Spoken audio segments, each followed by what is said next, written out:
আচ্ছা, তোমাদের কার কার দই বড়া খেতে ভালো লাগে? আমার কিন্তু দারুণ লাগে। তাই বাড়িতেই বানিয়ে নিলাম দই বড়া। কিভাবে বানাবে এই সুস্বাদু দই বড়া আর এত নরম স্পঞ্জি, এত টেস্টি হয় খেতে? চলো তাহলে তোমাদের সঙ্গে রেসিপিটা শেয়ার করে নিই। প্রথমে বিউলির ডালটাকে আমি মোটামুটি 4-5 ঘন্টা ভিজিয়ে রেখেছি।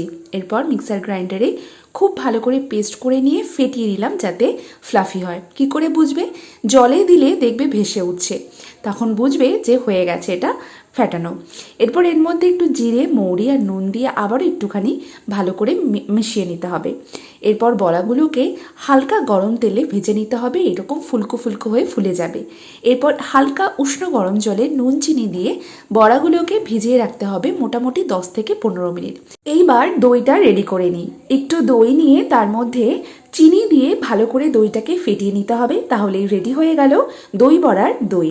আর ওদিকে আমি ধনেপাতার চাটনি আর তেঁতুলের চাটনিটা আগেই বানিয়ে রেখেছি। ঠিক 15 মিনিট পর দই বড়াগুলোকে এইরকম জল চিপে রেখে দিতে হবে আলাদা করে।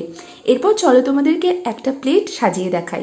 বড়াগুলোকে সাজিয়ে ওপর দিয়ে ফ্যাটানো টক দই আর ধনেপাতার চাটনি, তেঁতুলের চাটনিটা দিয়ে ওপর থেকে রোস্ট করা জিরে গুঁড়ো আর একটুখানি কাশ্মীরি লঙ্কা গুঁড়ো ছড়িয়ে ভুজিয়া দিয়ে পরিবেশন করতে হবে নরম স্পঞ্জি দারুণ সুস্বাদু দই বড়া।